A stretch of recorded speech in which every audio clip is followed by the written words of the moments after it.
O preço está baixando? E tem gente que mexeu no preço. Eu sou investidor. Eu estou olhando oportunidades. Eu estou fazendo uma pergunta para você. Legal, você está buscando os preços lá com o seu robozinho no site, você está fazendo estimativa do preço justo. Eu quero saber se os preços estão baixando.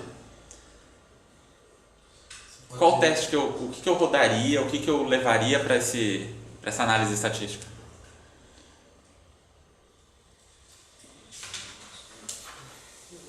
Evandro. Eu tenho um conjunto de dados de uma semana 1, né? Eu tenho um conjunto de dados que é o valor. Então, uma das formas de ver, eu vejo a média desse valor. Eu vejo na semana 2, a média mudou? Mudou, mas a mudança foi significante? E na semana 3, em relação a 1 e a 2, mudou? Foi significante essa mudança? Então, que teste que a gente faz? Um teste de diferença de médias. Né? Exato, tem uma média de 1 milhão. Lembra que o Otávio desenhou aqui? O desvio padrão. E daí foi para 980 mil. 980 mil é estatisticamente diferente de 1 milhão? Essa é a pergunta que eu estou fazendo para os dados. E a gente vai rodar um teste de diferença de médias. A gente vai rodar uma nova. Não precisa decorar o nome, tá? Mas assim, é um teste de diferença de média. É significante a diferença da semana 1 para a semana 2, para a semana 2 para a 3? Existe uma tendência de queda? Porque as pessoas tendem a olhar ou só o número, ou já direto o gráfico.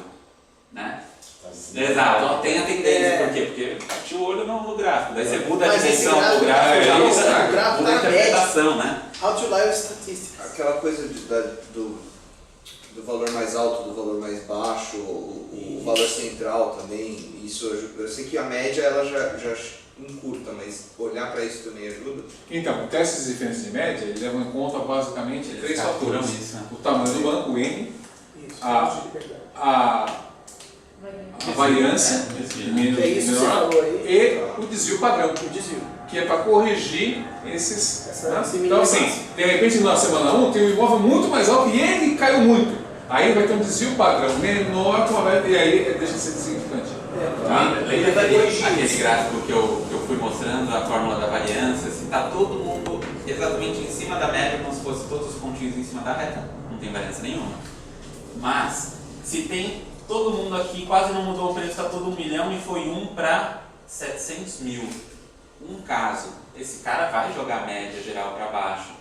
Porém, provavelmente, no teste estatístico, a diferença, ele é um outlier, ele não vai ser... Porque está considerando... Porque o desvio padrão vai ser muito alto. Considera então, na amostra do desvio, ou seja, você vai falar, não está baixando o preço. Estou olhando essa média, mas pelo meu teste, não está baixando o preço. Entendeu? Mudou a pergunta, mudou a técnica. Mas então é sempre meio junto, assim, que essa não seria só a média a diferença de médias, teria que ser a diferença de médias e a variância. Não, é um teste de diferença de médias. Já leva em consideração. Teste diferente. Já tem dentro dele. Dentro do teste já tem a variância, o desvio, a média, entendeu? É que a gente em estatística a gente não precisa... é diferente só quando o teste dá significante. Você vai falar, roda uma nova aí pra mim. 980 não é diferente se no teste não deu. Entendeu? A gente já fala, isso aqui é a mesma coisa. 1980 ali é a mesma coisa. Exato. Outra pergunta, eu sou investidor, já entendi isso.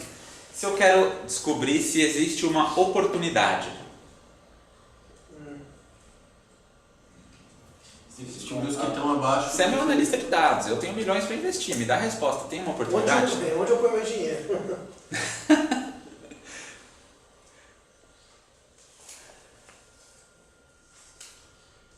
Tem alguma oportunidade disponível aí, né, no mercado? Tem. O que você quer saber é quais são os números que estão abaixo daquela média. Ótimo, exatamente. Você, como analista de dados, tem que traduzir a minha pergunta de rico-cêntrico. Eu quero uma oportunidade. Fala, tá, o que você está chamando de oportunidade? Primeira coisa. Está, sei lá, 10% abaixo do valor médio, porque aí você compra e vende pelo valor médio e pronto. Não, você tem uma ferramenta mais sofisticada que isso. Você não tem o simulador ali? Então, exatamente. O preço da oportunidade, eu coloquei um exemplo aqui, mas só para vocês entenderem como a gente sai do algoritmo de estatística, né, que é o algoritmo da regressão, que está me dando um preço justo. O que eu vou chamar de oportunidade? Algo que está abaixo do preço justo. Preço de mercado justo Rodei lá no algoritmo. Rodei no algoritmo de estatística. E está dizendo aqui que está 700 mil. Exato, rodou no algoritmo de estatística e me disse qual que é o preço justo. E eu vou partir agora para uma lógica, porque cada vez que eu te fizer essa pergunta, você não vai fazer na mão. Você vai programar um algoritmo ou passar um briefing para o programador escrever esse código, que é basicamente um if-then de acordo com o que a gente chamou de oportunidade e o que a gente rodou no algoritmo estatístico. Ou seja, se meu padrão de investimento de imóvel é abaixo de 500 mil, acima disso eu não quero investir. Então, se é abaixo de 500 mil, por favor, código, identificar qual que é o bairro do imóvel. Por quê? Porque isso é importante para mim. Se é um bairro nobre, que eu só invisto em bairro nobre, lista para mim 15... Não, já tem uma lista lá. Boa, é os isso. 15 bairros Identifica o bairro. Eu tenho uma lista pré-categorizada de 15 bairros nobres. Se é bairro nobre e está abaixo do preço justo e está nos bairros que eu quero, abaixo de 500 mil, puxa da Nelway, do Serasa, de um birô de dados, de um data provider, como o Evandro fez do POF, né? Puxa de um dado que está lá fora do meu banco de dados, os antecedentes criminais, processos, dívidas desses caras, porque eu não quero lidar com gente que pode me dar problema. Se não houver nenhum relato dessas 3 fontes de informação aqui, categoriza no banco de dados com uma coluninha ao lado, oportunidade. Ou seja, esse é o algoritmo de programação, que é o meu if-then, sequência finita de instruções para resolver um problema. Esse é meu algoritmo de programação que usa o algoritmo de estatística para resolver o problema do investidor. E aqui você vê de um jeito simples, ele diz oportunidade, você podia colocar oportunidade 1, 2, 3, 4. Perfeito, que é o próximo, assim. Se tem uma oportunidade imperdível, que a gente brifa as coisas tudo qualitativamente, né? Você vai me perguntar o que você chama de imperdível. Tá bom. Se a oportunidade estiver com um preço 40% abaixo do que é o preço médio, o preço justo, enfim, você que vai determinar o parâmetro, envia um e-mail automático de proposta para esse cara. Oi, fulano, me interessei pelo seu imóvel, quero comprar num preço tal. Daí você já joga para 50 para jogar mais para baixo ainda.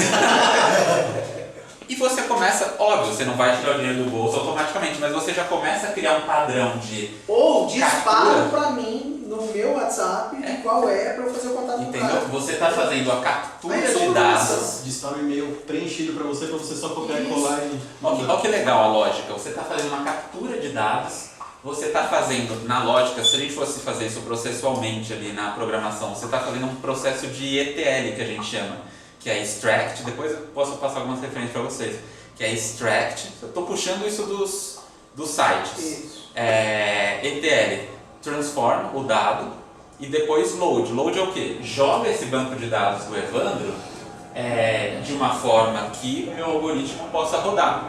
Extrair, transformei, porque eu não consigo pegar exatamente o que vem do site, eu tenho que fazer algumas transformações para rodar minha regressão, sobe para rodar minha regressão. Rodou a regressão, vem o preço justo. O preço justo começa a trajetória toda para definir se aquilo é uma oportunidade ou não. E percebe que, de investidor, posso ter 2 investidores de imóveis cujo algoritmo será diferente. Tá? Se um investidor de luxo, vai mudar os pesos da regressão dele para saber o preço justo do imóvel de luxo. Entendeu? Se é um investidor que quer investir oportunidades, o que está 20% abaixo do preço é um parâmetro, para ele o algoritmo é diferente. Então essa lógica é muito interessante para a gente entender. Quando a gente fala essa palavra algoritmo, super na moda, etc., a gente está falando de 2 coisas. Um processo estatístico que tenta descobrir um número, validar uma hipótese, categorizar a pessoa no cluster 1 ou 2, descobrir qual que é o Y, qual que é o preço, enfim, tudo que descobrir se está baixando o preço ou não, que basicamente é validar uma hipótese usando estatística, que me gera um número. Porém, eu tenho toda uma trajetória que é de algoritmo para resolver um problema, porque o seu problema não é só resolver estatística, né? Seu problema começa depois que você tem uma boa análise, um bom indicador, o que eu faço com isso? Porque eu posso ter uma regressão perfeita e um investidor só fazendo besteira. E você tem ao contrário normalmente. Tem um monte de ferramenta aí fora que faz tudinho isso aí mas não tem as variáveis corretas como a regressão correta quadrada. Perfeito. Eu posso ter O cara fez uns um passo a uma passo louca super bacana aqui com um modelo errado. Com as relações espúrias, que é aquilo que a gente conversou com vocês lá no início. Exato. Então é Show de horror, Deus. complexo mesmo. Tadal, você tem algum ponto aí sobre o que eu sei que você estudou, enfim, fez IME e tal, assim, sobre algoritmo e tal, porque às vezes tem algum ponto aqui. Não, é porque a gente tá numa discussão com pessoas de diferentes backgrounds, né? Mas com um objetivo em comum. E essa foi uma explicação que a gente quis sair da fórmula estatística para o algoritmo passo a passo de programação, que você não precisa saber programar, mas você consegue brifar o cara que vai programar isso tranquilamente, se você entender essas coisas. Tem o algoritmo da estatística e da programação. Você tem que determinar passos concretos. Imperdível não é nada para o cara que vai programar, não é nada para o software, não é nada para o estatístico. Imperdível ser categorizado como 40% abaixo do preço justo é um critério concreto. E uma rotina, esse if-then é a rotina, né, do algoritmo, que otimize resultados. Porque quando você leva isso para o mundo real, você vai começar a ver: foi um bom negócio ou um mau negócio? Bom negócio ou mau negócio? E se o seu algoritmo não está resolvendo o problema, não está otimizando uma tarefa, ele está errado. Basicamente, ele não se encaixa no conceito de algoritmo, né? Porque ele é uma sequência de passos que não resolve o problema.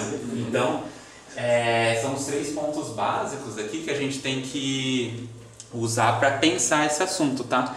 E a gente não precisa ficar com medo quando a gente olha assim: existem, sei lá, o quinto andar, né, que o Bazan comentou. O quinto andar tem 720 algoritmos que em 1 segundo prevêem se você vai ser um bom pagador ou um mau pagador. Na verdade, quando você olha, lembra de fatorial? 6 fatorial? 6 vezes 5 vezes 4 vezes 3? Imagina que eu tenho 6 variáveis e eu posso rodar um algoritmo com essa variável sozinho. Essa variável com a variável 2. Primeiro 2, depois 1. 1, 2, 3. 3, 2, 1. Você faz todas as combinações possíveis e você vai falar que você tem 720 algoritmos que você chega numa resposta mais perfeita possível para se você é um bom pagador ou não. Tem várias empresas fazendo isso. Eu tenho 720 algoritmos proprietários. Algoritmo proprietário, cara. Você reinventou uma regressão você mesmo? Não, na verdade ele programou e não abre a caixa preta dele e está fazendo N combinações possíveis, mas que provavelmente uma ou duas delas são preditivas de algo, só que isso daqui assusta muito a gente. A gente acha que isso é coisa do outro mundo. Porque, caraca, não, cara. É exatamente a trajetória que a gente fez que desemboca na formulinha do Excel, que desemboca numa resolução de problema. Um modelo muito menor que explicaria da mesma forma. Pode falar que tem um algoritmo que resolve bem o problema. Mas imagina se você tem 15 variáveis, faz o 15 fatorial, quantas possibilidades de interação entre as métricas para você falar. Então é um assunto que muita gente está usando para gerar diferenciação, né? Tanto as marcas, as empresas, as consultorias, os aplicativos, todo mundo, e que assusta, mas que no fim não é nada mais do que isso que a gente criou. A questão são boas hipóteses, boas perguntas, a técnica certa para a pergunta que você fez, desembocando num passo a passo, numa rotina que resolve um problema a partir de um algoritmo estatístico bem definido, sabe? Ponto. Todo o restante nos afasta do assunto, e isso eu acho muito ruim. O ponto da caixa preta e o ponto das startups que falam de um jeito como se isso parecesse coisa de outro planeta, porque isso afasta as pessoas que não são da estatística ou da programação, afasta do assunto. Isso é péssimo. Mas também tem uma coisa que, por exemplo, a maioria desses algoritmos estão revelando coisas assim, tipo, se esse algoritmo estiver perfeito, se tiver um bonzinho, qualquer um pode conseguir, se tiver uma grana, começar a investir em apartamento loucamente e ganhar uma grana. Isso vai mudar o mercado.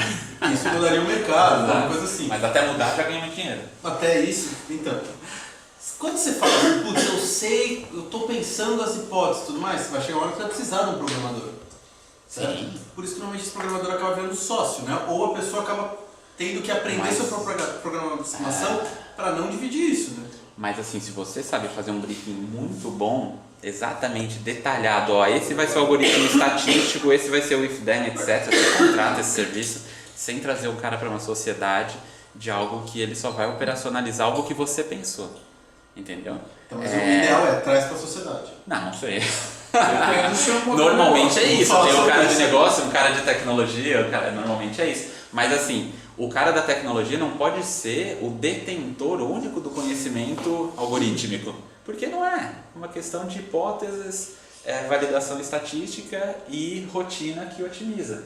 E isso, uma pessoa de negócios, de marketing, pode tocar um racional como esse, um desenvolvimento como esse.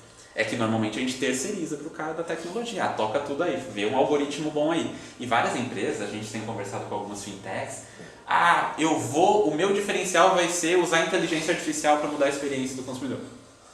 Tá, mas e aí? Ou seja, ele está acreditando, isso está rolando muito, que isso por si só, de forma automatizada, que é para onde caminha, né, a lógica de inteligência artificial, é diferencial em si. Mas ele só é diferencial se gerar alguma experiência do consumidor que seja valiosa e que gere percepção de diferencial. Se a XP, o Safra, vai lá e criam assim, tem um módulo de investimento para você que quer investir em imóveis e não quer investir nesses fundos de imóveis, etc., eu tenho um simulador. Paga R$200 por mês que você vai usar um simulador com algoritmo fodão. Isso tem valor para o investidor e o investidor vai enxergar, não é por ter o algoritmo que as pessoas vão ver valor, as pessoas vão ver valor naquilo que resolve o problema delas, né? E isso, cara, várias fintechs assim, não, a gente usa inteligência artificial que vai transformar o mercado. E o que na prática isso muda para as pessoas? E para os seus gestores? Sabe assim? Eu vou escolher melhor para quem eu vou dar crédito. Bom, mas isso é uma obviedade, todos fazem isso. Eu vou escolher melhor para quem, né? Então, e é muito louco, como é um tema quente, as pessoas têm se enganado, os próprios gestores têm se enganado achando que isso é diferencial. Não é. Ele é diferencial quando ele desenvolve em algo útil para o consumidor. Né?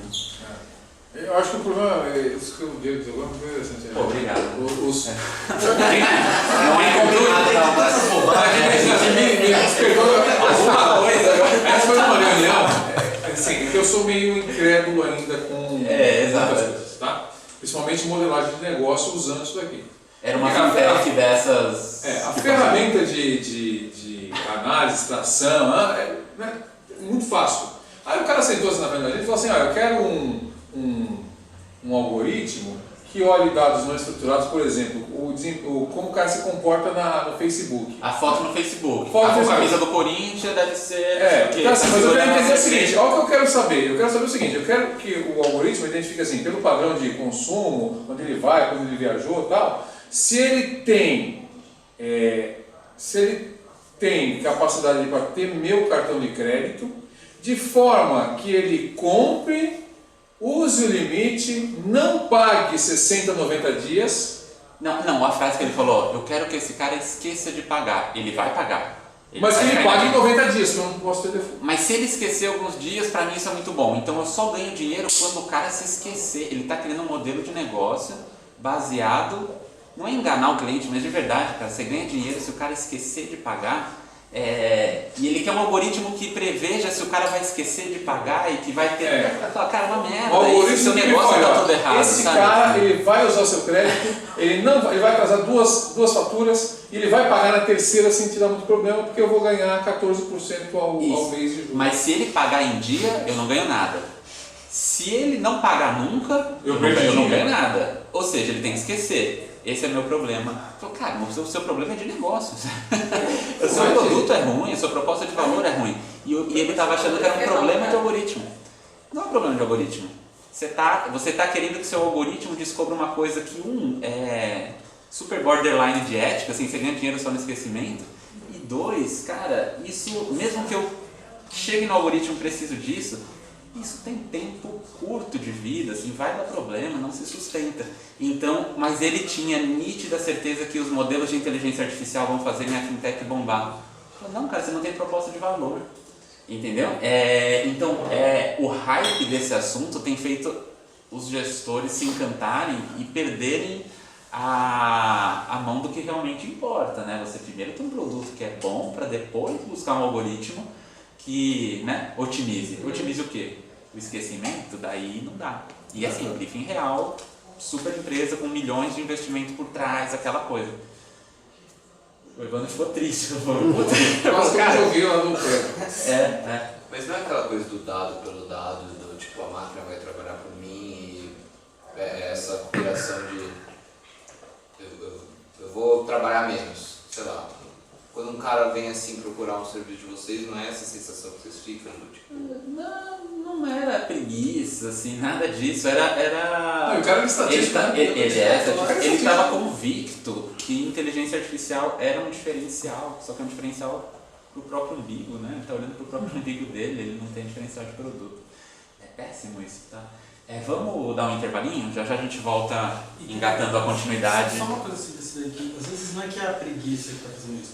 Quando ele previa se uma loja vai dar lucro ou não vai dar lucro, ou qual vai ser o faturamento dessa loja, se ela é viável ou não é viável, você pode falar assim, mas preguiçoso, ele inventou isso, o que ele faz o resto? Ele fica colocando dado e não faz nada. Não é isso. Preguiça, É o contrário do tipo, a coisa vai a segurança da escolha. pra ele. E aí poder se concentrar inclusive em outras coisas, em como melhoro essa outra parte da loja. Olha a irresponsabilidade Como desse cara com o dinheiro do investidor. Não, é a responsabilidade de todo mundo. Assim. A maioria dos lugares não está fazendo isso. Mas eu digo assim, na questão de tipo de resolver sozinho, o cara achar que é uma coisa mágica, sabe? É uma coisa... Ele se encantou com algo como ele não entende por dentro. Talvez ele até entenda por dentro, então ele vai resolver todos os meus problemas. E, mas tipo, olha a questão que eu acho que é o grande ponto aqui, né? Que a gente está tentando treinar para ser gestor de data science. Ele é estatístico, ele manja lá da questão numérica. A grande questão é que ele não manja de marketing, de negócio, não sabe gerar hipóteses, ou seja, ele é o cara do número pelo número, que vai se encantar com a tabela e não o que a tabela ajuda a resolver de um problema real do negócio. Então por isso que a gente precisa de pessoas que saibam pensar data science, algoritmos de estatística e do if-then, de rotina de otimização, mas que venham desse nosso background de business, de negócio, de marketing, porque esse cara só vai se afundar buscando esse algoritmo. Sabe? Nem que seja para minimizar erro. Eu abri uma loja na Barra da Tijuca. A loja ia dar prejuízo. Aí tinha o CEO que ele era contra abrir, mas aí o dono da holding falou, olha, quero uma loja na Barra da Tijuca. Olha, doutor Luiz, esses pontos que tem, que cabe uma loja decente, né, com 4 mil metros pelo menos de venda, nenhuma vai dar break-even, todas vão dar prejuízo. Eu quero uma loja na Barra da Tijuca. Beleza, peguei o melhor cenário possível, que era onde eu ia perder menos. Mas a decisão é a estratégia dele. Quero uma loja na Barra da Tijuca. Depois que eu me enchendo o saco 3 anos para a loja dar lucro. E não dava. Não dava. Né? Porque não tinha venda suficiente e aí eu não podia penalizar mais a operação do que eu já estava fazendo.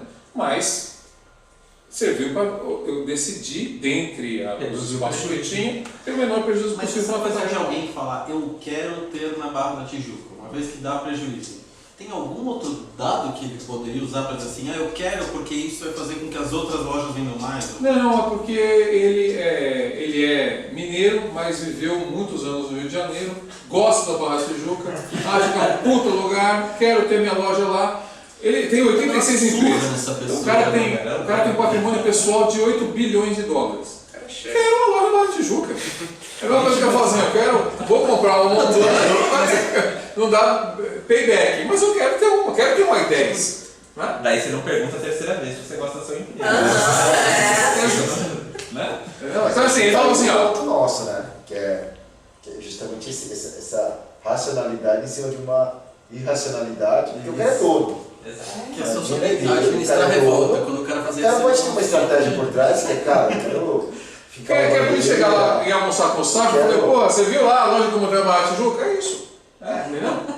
Beleza. Mas ok. Mas você toma conta da operação. Eu era responsável pelo PNL. Então, eu fiz a loja, melhor loja possível na Barra da Tijuca, perdendo o menor dinheiro possível. Isso eu tenho consciência. E perdendo dinheiro, ele deve estar perdendo até hoje. Ele deve estar perdendo cada vez mais.